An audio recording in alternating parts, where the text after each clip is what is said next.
In October 1970, a U.S. Navy C-121 Constellation aircraft was preparing to land at McMurdo Station in Antarctica. The weather was extremely poor and the pilot had zero visibility. Yet, he remained highly confident because the compass in the cockpit was showing the exact direction instructed by air traffic control. After some time, when the runway failed to appear, McMurdo Station informed the pilot that they were heading in the wrong direction. After several failed landing attempts and running critically low on fuel, they were forced to make an emergency landing in an uncharted location.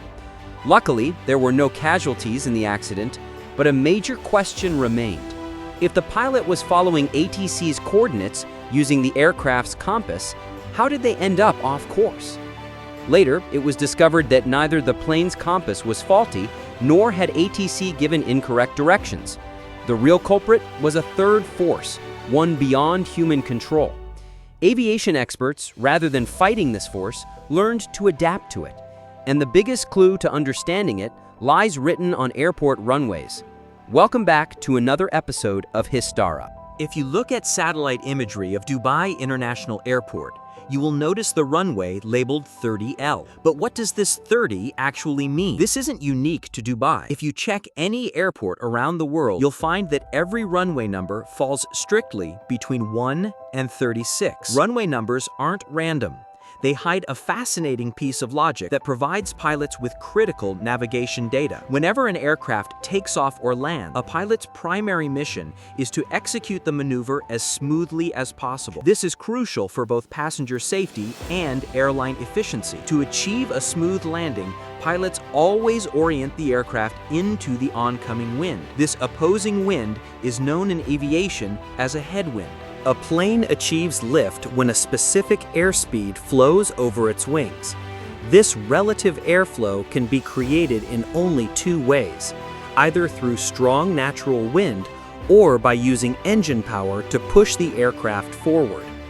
For instance, the world's largest passenger aircraft, the Airbus A380, cannot lift off until it reaches an airflow speed of 240 to 295 kilometers per hour over its wings. If the plane is accelerating on the runway at 240 kilometers per hour on a calm day, it means the airflow over the wings matches that exact speed. However, if there is a 40 kilometers per hour headwind blowing straight down the runway, the plane only needs to accelerate to a ground speed of 200 kilometers per hour to take off.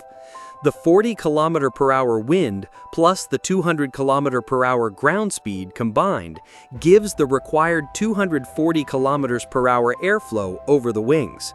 That headwind allows the aircraft to lift off seconds earlier while consuming less engine thrust. The same principle applies during landing.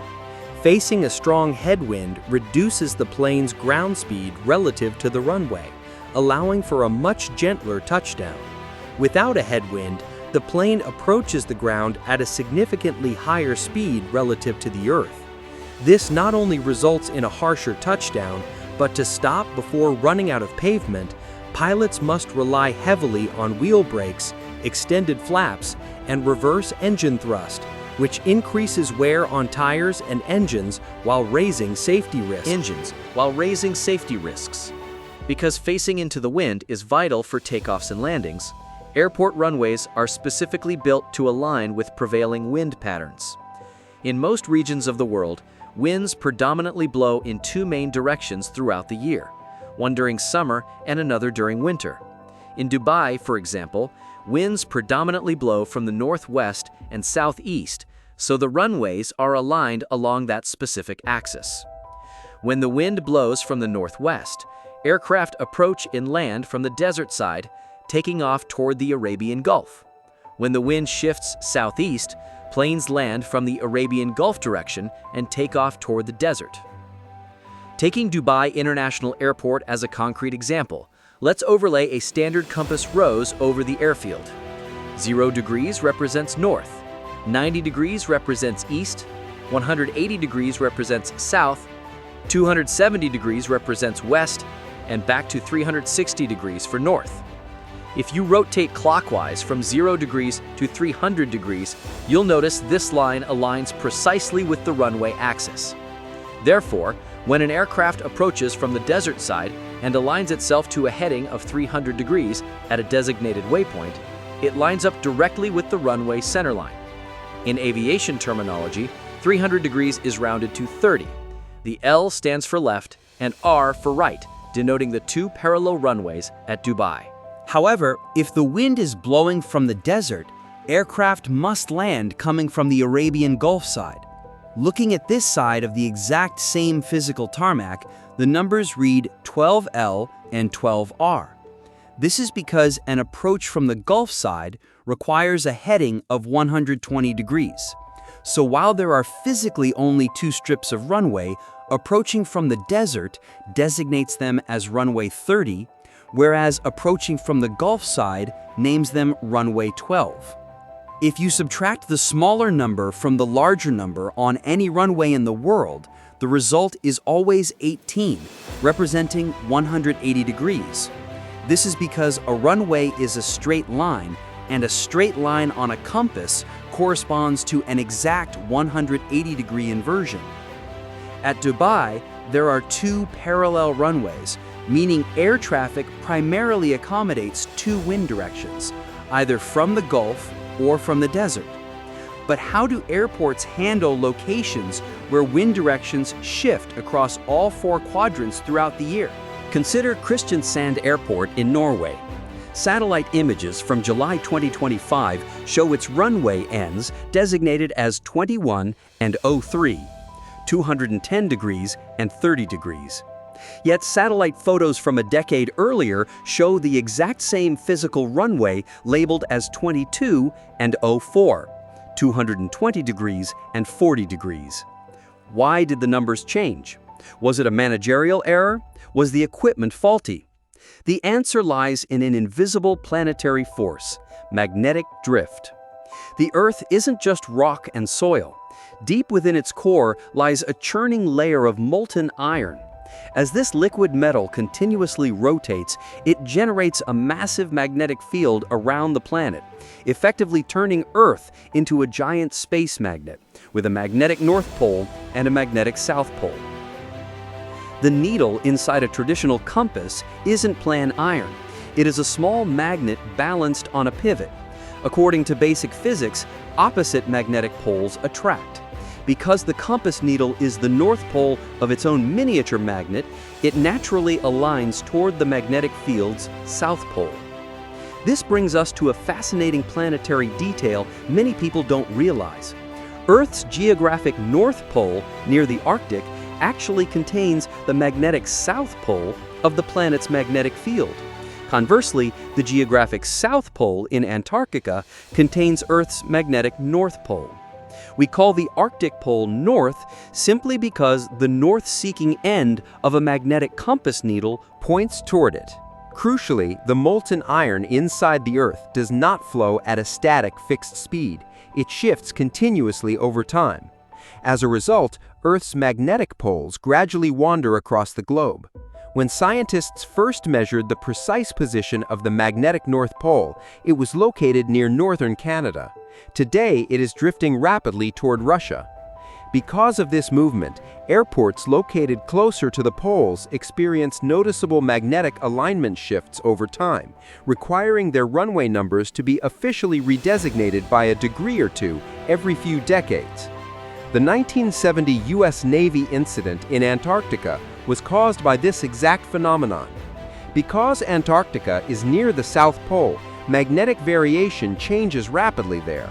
With no flight servicing the remote McMurdo station for 6 winter months, the local magnetic drift had shifted significantly enough to throw the plane off course without the crew realizing it. In Canada, where rapid magnetic drift requires constant runway renumbering, authorities introduced a permanent fix. They decoupled runway numbering from magnetic north and aligned them with true north, geographic north. Geographic north, located in the Arctic Ocean near Greenland, is fixed and serves as the baseline for GPS navigation. By calibrating runway headings to GPS coordinates rather than magnetic compasses, Canada eliminated the need to change runway designations over time. While this offers stability, it means pilots must rely on GPS satellite navigation rather than traditional magnetic compasses during approach and landing. Beyond numbers, the distinct white paint markings on runways also convey critical information to pilots. Threshold markings. At the start of a runway, you'll see a series of parallel white stripes resembling piano keys. These are known as threshold markings. They immediately tell the pilot the precise width of the runway from the air. 4 stripes indicate a width of 60 feet. 8 stripes indicate 100 feet, and 16 stripes, found on major international runways, signal a full width of 200 feet. Distance calculator. Following the threshold markings at airports like Dubai International, you'll spot sets of 6 parallel stripes. These serve as visual distance markers. The first set indicates that 500 feet of runway has passed, and the second set marks 1,000 feet. Aiming point. Next are 2 thick white rectangular blocks called the aiming point. Flying in at speeds near 300 kilometers per hour, pilots aim the aircraft's pitch precisely toward these blocks, as this section of the runway is heavily reinforced to absorb the structural impact of the initial touchdown. Touchdown zone. Beyond the aiming point are sets of 4 stripes, followed by sets of 2. These mark the end of the safe touchdown zone. If an aircraft has not touched down by the time it passes the final set of 2 stripes, there is no longer enough remaining pavement to brake safely. In this situation, pilots immediately apply full engine thrust and initiate a go-around to execute Another approach. For night operations, the first 3,000 feet of the runway are illuminated by specialized lighting. Approaching aircraft see green lights marking the beginning of the safe landing threshold.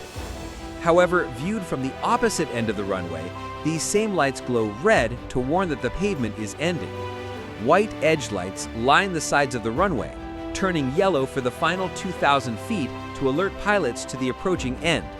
Along the center line, alternating red and white lights illuminate the final 3,000 feet, turning solid red for the last 1,000 feet.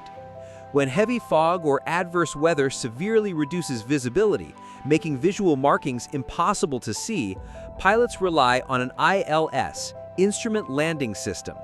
This system uses precise ground-based radio transmitters to send guidance signals directly to the aircraft's autopilot, maintaining the exact glide slope and alignment required for a safe automated touchdown. The next time you look out of an airplane window during takeoff or landing, these runway numbers and markings will tell you their story. Thank you for watching. If you enjoyed this video, please like, share, and leave your thoughts in the comments below. See you in the next video.